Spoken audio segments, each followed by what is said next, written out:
Hello friends, welcome back to my channel. कैसे हैं आप सब? ठंड बहुत ज़्यादा है। अपडेट लेकर आई हूँ एस्टेट वालों के लिए। केवीएस की भी तैयारी आप लोगों की शुरू हो चुकी होगी और एग्ज़ाम का भी लगभग फरवरी में हो ही जाएगा। केवीएस को लेकर भी मैंने आप लोगों को अपडेट दिया था, एस्टेट को लेकर भी अपडेट दिया था, लेकिन आज इसीलिए आई हूँ कि आप लोगों के बहुत सारे कमेंट्स आए थे, तो मैं कुछ कमेंट्स भी इसमें लूँगी।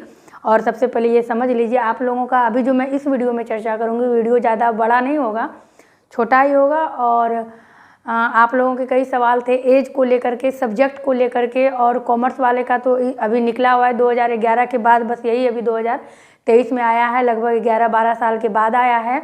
तो कॉमर्स वाले का भी सवाल था कि मैम क्या पढ़ें। तो आप लोगों से एक रिक्वेस्ट है, अभी तो फॉर्म फिलअप हो रहा है कॉमर्स वाले का, 3 जनवरी से 17 जनवरी तक उनका चलेगा। बाकी जो भी पेपर 1 पेपर 2 का फॉर्म फिलअप होगा फरवरी के पहले हफ्ते से शुरू होगा, लेकिन आप लोग मानकर चलिए कि 2 फरवरी से लगभग शुरू हो जाएगा और 14 फरवरी तक कंप्लीट हो जाएगा फॉर्म फिलअप का डेट आपका। और हो सकता है कुछ सुधार के लिए आपको फिर समय दे, और उसके बाद मैंने ये सब डिटेल आपको बहुत पहले ही बता दिया था और उसी के अनुसार ये चल रहा है। ना हो विश्वास अगर ना हो तो आप पीछे का वीडियो देख सकते हैं। अप्रैल में आपका एग्ज़ाम भी हो जाएगा, 6 अप्रैल से 24 अप्रैल तक आपका एग्ज़ाम कंप्लीट कर लिया जाएगा और ऑनलाइन बेसिस पर ही आपका एग्ज़ाम भी होना है। जून में आपका रिजल्ट भी प्रकाशित हो जाएगा। तो आप लोगों के कई सवाल थे एज को लेकर, सब्जेक्ट को लेकर, तो अभी मैं बहुत कुछ इसमें इस वीडियो में क्लियर कर देती हूँ। छोटा सा एक वीडियो होगा, आपके लिए हेल्पफुल रहेगा और समझ लीजिएगा। जो भी आपका सवाल हो आप कमेंट करके बताइएगा। तो ये यहाँ पर मैंने लिखा हुआ है पेपर 1 और यहाँ लिखा हुआ है मैंने पेपर 2, बीच में मैंने लिखा हुआ है बीएड। यानी कि पेपर 1 वाले के लिए भी बीएड ज़रूरी है, पेपर 2 वाले के लिए भी बीएड ज़रूरी है। आप लोगों का एक सवाल ये था कि जो अप्लाइंग में है, यानी कि जो अभी बीएड कर रहा है, क्या वो ये एस्टेट का फॉर्म भर सकता है? तो वो नहीं भर सकता है। जिस तरह के अभी जो बीएड कर रहा है वो एस्टेट का फॉर्म नहीं भर सकता है। जिस तरह के अभी केवीएस में हुआ, जो सीटेड नहीं किए हैं यानी सीटेड दे रहे हैं या अप्लाइंग में है, तो वो केवीएस का फॉर्म नहीं भर सकते हैं। उसी तरह यहाँ पर जो बीएड कर रहा है उनको फॉर्म नहीं भरना है। जो बीएड कंप्लीट कर चुके हैं उनको ये फॉर्म भरना है। इस पर इसीलिए ज़्यादा डिटेल नहीं बता रही हूँ, क्योंकि ये सब जानकारी आप लोगों को मिल गई है। जब 3 जनवरी से लेकर के 17 जनवरी तक आपका कॉमर्स वाले फॉर्म भर रहे हैं, तो यहाँ पर आपका ये क्लियर है कि क्या उसमें चाहिए सब्जेक्ट। जैसे कि कंप्यूटर साइंस वालों के लिए वो किसी भी सब्जेक्ट में पोस्ट ग्रेजुएट हो, लेकिन या तो उनको बीई करना है, बीटेक करना है, या फिर वो एमसीए हो। और इसमें भी 3 ऑप्शन दिया हुआ है। कंप्यूटर वाले के लिए भी 3 ऑप्शन दिया है। 3 सब्जेक्ट के तहत आपको पढ़ना है, फॉर्म भरना है। वहाँ पे आप जब फॉर्म फिलअप करिएगा तो आपके सामने 3 सब्जेक्ट, जैसे अकाउंटेंसी के लिए अलग है, और जैसे आपका बिजनेस स्टडी है उसके लिए 3 ऑप्शन। आप जब फॉर्म भरिएगा तो आपको पूछा जाएगा, आप जो भी एक ऑप्शन सेलेक्ट करिएगा बस उसी से रिलेटेड, अगर आप अकाउंटेंसी सेलेक्ट करते हैं तो उसी से रिलेटेड आपको 100 नंबर के पूछे जाएंगे। आप बिजनेस स्टडी अगर सेलेक्ट करते हैं तो उसी से आपको 100 नंबर के पूछे जाएंगे। जिस तरह कि आप लोगों को पता है आपके सब्जेक्ट से 100 नंबर का होगा और 50 नंबर जो आपका है वो अनिवार्य प्रश्न पत्र होगा। और ये जो अनिवार्य प्रश्न पत्र यानी ये जो कंपलसरी है, ये सबके लिए है, चाहे वो पेपर 1 हो चाहे वो पेपर 2 हो। और इसमें किसी भी तरह का कोई भी सिलेबस चेंज नहीं होना है, ये सबके लिए सेम है। और ये जो 50 नंबर का अनिवार्य प्रश्न पत्र है, इसका मेरे इस चैनल पर बहुत सारा वीडियो है। स्टेट 2019 में जो एग्ज़ाम हुआ था मैंने प्लेलिस्ट में बना दिया, आप देखिएगा। वो इतना आपको काम देगा और इतना उसमें जो कंटेंट है उस कंटेंट पर आप अपने मन में कई तरह के क्वेश्चन क्रिएट कर सकते हैं। ये अलग बात है कि अगर इसमें कुछ अपडेट आपका NEP 2020 या और भी कुछ, मान लीजिए NCF, कुछ भी आपका 2005 इसमें जो भी है, या फिर कुछ नए अपडेट जैसे कि आपका RPWD हो गया, या फिर आपका जो MHRD, इस तरह करके कुछ जो है आपका, जिसको कि जैसे इसको कि एजुकेशन मिनिस्ट्री इसका नाम दिया गया, या फिर RPWD से क्वेश्चन अगर कुछ अपडेट में पूछ दिया है 2, 4, 5, तो आप अगर रिसेंट में सीटेट का एग्जाम दिए होंगे तो ये सब पढ़े ही होंगे, और नहीं पढ़े होंगे तो आपको इस पर बहुत सारा वीडियो मिल जाएंगे। पहले हम लोग ये बात कर लेते हैं पेपर 1 में हिंदी के लिए निकला है। तो जिन्होंने हिंदी से ग्रेजुएशन किया है प्लस बीएड है वो पेपर 1 के लिए अप्लाई कर दीजिए। जिन्होंने उर्दू से ग्रेजुएशन किया है और बीएड है वो उर्दू के लिए, ये सब्जेक्ट है आपका, लैंग्वेज है। और ये 4 है आपका। जिनका संस्कृत है, संस्कृत से वो बीए हो प्लस बीएड हो, अंग्रेजी से वो बीए हो प्लस बीएड हो। ये 4 आपका हो गया। इसमें जो आपके प्रश्न पूछे जाएंगे 100 नंबर के आपके लैंग्वेज से होंगे, यानी जिनका हिंदी है 100 नंबर हिंदी से, जिनका इंग्लिश है 100 नंबर इंग्लिश से, जिनका उर्दू है 100 नंबर उर्दू से, और जिनका संस्कृत है 100 नंबर संस्कृत से। और फिर इस 50 नंबर के लिए आपको यहीं पे आना होगा, जिसका वीडियो मेरे चैनल पर है। अब देखिए गणित में जो है जो कि मैथ फिजिक्स केमिस्ट्री से गणित जो साइंस किए हैं, जो बीएससी किए हैं, वो मैथ फिजिक्स केमिस्ट्री बायोलॉजी से भी लोग करते हैं, लेकिन जो मैथ से किए हैं ये देखेंगे मैथ के लिए तो फिजिक्स केमिस्ट्री और मैथ है और प्लस बीएड आपका है, या फिर math plus BTech plus BEd आपका हो सकता है। जिन्होंने बायोलॉजी से किया हुआ है आईसी साइंस जिसने आईसी में बायोलॉजी रखा था, बीएम जाके जो उनका जूलॉजी बॉटनी में कन्वर्ट हुआ है तो जूलॉजी बॉटनी केमिस्ट्री में ग्रेजुएशन आपका प्लस बीएड, या फिर science plus BTech plus BEd. अब देखिए ये जो है मेन चीज़ आपका आ गया सामाजिक अध्ययन, जो कि मैंने पेपर 2 में भी नहीं लिखा है, यहाँ पर मैंने लिखा है। इस पे बात करने के पहले हम ये जानेंगे कि क्या सामाजिक अध्ययन के लिए वैकेंसी आया है या नहीं है। इस पर हम जानेंगे कि सामाजिक अध्ययन के लिए जो वैकेंसी है, जिसको कि आप एसएसटी कहते हैं, ये आया है या नहीं आया है, या फिर आएगा या नहीं आएगा। आएगा तो पेपर 1 और पेपर 2 दोनों के लिए आएगा, या फिर सिर्फ पेपर 1 आएगा, या फिर सिर्फ पेपर 1 आएगा, या फिर सिर्फ पेपर 2 आएगा। तो इसको आप समझिएगा।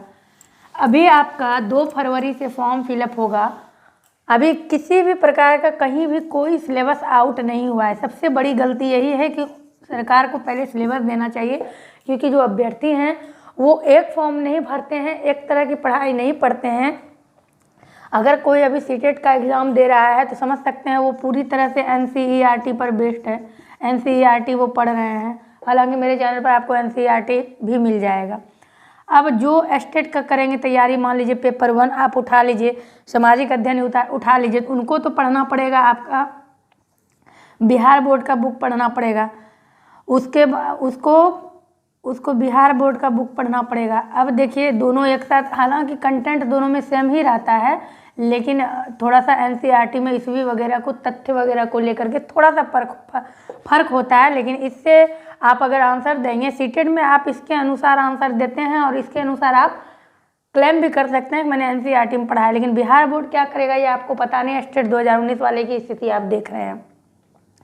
तो इसमें आपको क्या करना है, पेपर 1 वाले जो हैं उनको तो 9th और 10th का पढ़ना ही पढ़ना है, ये तो आप लोगों को पता है। अब देखिए सामाजिक अध्ययन में अभी क्लियर नहीं हुआ है, पेपर 1 में भी निकालेगा, क्योंकि आपको पता है कि अभी तुरंत रिसेंट में पेपर 1 में बहुत सारे, हालांकि जब आप 12 मार्च के रिजल्ट पर जाते हैं तो सीट खाली बच गई थी, अभ्यर्थी उतना क्वालिफाई नहीं किए थे। अगर वही चीज़ सत्य है तो फिर पेपर 1 में भी आपका सामाजिक अध्ययन का निकलेगा और निकलना चाहिए। लेकिन पेपर 2 में आप श्योर रहिए कि सामाजिक अध्ययन का निकलेगा। पेपर 2 में एसएसटी वालों के लिए भी वैकेंसी आउट होगी, लेकिन इसमें भी यही शर्त होगा, आपका हिस्ट्री, ज्योग्राफी और आपका इकोनॉमिक्स और आपका पॉलिटिकल साइंस। अब ध्यान दीजिएगा, सामाजिक अध्ययन में इसी सब्जेक्ट को, 4 सब्जेक्ट को क्यों लिया जा रहा है। तो अगर आपने सीटेट का एग्ज़ाम दिया है तो आपका सीटेट के एग्ज़ाम में ये क्वेश्चन कई बार पूछा गया है कि सामाजिक अध्ययन के अंतर्गत कौन सा विषय को शामिल किया गया है। तो यही आपका 4 आंसर उसमें भी आता है, इतिहास, भूगोल, अर्थशास्त्र और राजनीति शास्त्र। इसीलिए इस चारों सब्जेक्ट को लिया गया। और इसमें इस बार भी यही करने वाला है कि हिस्ट्री या ज्योग्राफी दोनों में से किसी एक को 100% वैल्यू दे रहा है, यानी कि या तो आपका एक सब्जेक्ट को हिस्ट्री हो या ज्योग्राफी हो। मायने ये नहीं रखता है कि आपका ऑनर्स है या सब्सिडरी है। लेकिन पेपर 2 वालों ने जिस तरह की केस वगैरह किया है, आपको सब कुछ पता है, तो इस पर जो है इसके लिए आप लोग बिल्कुल तैयार रहिए। पेपर 1 वाले का भी बिल्कुल अंडर कंसिडरेशन, अगर कोई आपको बता रहा है तो उस तथ्य को, उसकी सच्चाई तक पहुँचिए। फिलहाल मेरे पास कोई अपडेट नहीं है, मैं आपको जो बता रही हूँ उसको समझिएगा। तो यहाँ पर आप ये समझ गए, फॉर्म फिलअप तो 17 जनवरी तक आपके कॉमर्स वाले का हो जाएगा। उसके बाद फरवरी के फर्स्ट वीक ऑफ फरवरी, यानी कि 2 फरवरी 2 फरवरी से आपका जो है शुरू हो जाएगा 14 फरवरी तक, जैसा कि कहा गया है कि कंप्लीट भी हो जाएगा फॉर्म भरना, लेकिन सिलेबस नहीं आया। तो मैं आपको बता दूं, पेपर 2 वाले कॉशस रहिए, 2 फरवरी से अगर आपका निकलता है तो आप भरिएगा। और इसके लिए आपको 11th 12 का पढ़ना है हिस्ट्री, लेकिन 11th 12th में घुसने के पहले 9th और 10th को सरसरी निगाह से देख लीजिए। अगर 9th और 10th पे आप अपना बेसिक मजबूत कर लेते हैं तो 11th 12 आपके लिए ईजी रहेगा। जैसे लगेगा आपने कोई चीज़ समझ लिया है और आप सिर्फ उसको रिपीट कर रहे हैं। तो 9th और 10th बिल्कुल लाइन बाय लाइन मेरे इस चैनल पे मिल जाएगा। आप लोग, कई लोगों का कमेंट आ रहा है मैम PDF नहीं खुल रहा है, तो वो मैंने मेल पर रखा था, उसको मैंने डिलीट कर दिया। मुझे लगा कभी अब फिलहाल नहीं निकलने वाला है तो PDF नहीं खुलेगा, लेकिन जिस तरह से मैंने बताया उसको भी अगर आप देख लेते हैं, फिर 11th 12 में आप जाते हैं तो आपको काफ़ी बेनिफिट मिलने वाला है। मैं हिस्ट्री, ज्योग्राफी, इकोनॉमिक और पॉलिटिकल साइंस वालों की बात कर रही हूँ। एक लाइन मैंने बताया है। और अनिवार्य प्रश्न पत्र जो 50 नंबर का आएगा, जो आता है, उस पर मैंने बहुत सारे वीडियोज डाले हैं, एक बार आप लोग चेक करके मुझे कमेंट कर बताइएगा। अब मैं आप लोगों के कुछ कमेंट्स को ले लेती हूँ। आप लोगों ने जो भी कमेंट किया हुआ है उसका रिप्लाई मैं दे देती हूँ। तो एक अनुरागनी है, वो पूछ रही हैं, उनका क्वेश्चन है कि मैम मेरा सोशोलॉजी ऑनर्स है, सब्सिडरी में हिस्ट्री और पॉलिटिकल साइंस है, क्या सब्जेक्ट कॉम्बिनेशन सही है स्टेट के लिए? अब मुझे ये तो नहीं पता कि आप पेपर 1 के लिए पूछ रहे हैं या पेपर 2 के लिए, लेकिन आपका हिस्ट्री और पॉलिटिकल है तो आप बिल्कुल एलिजिबल हैं।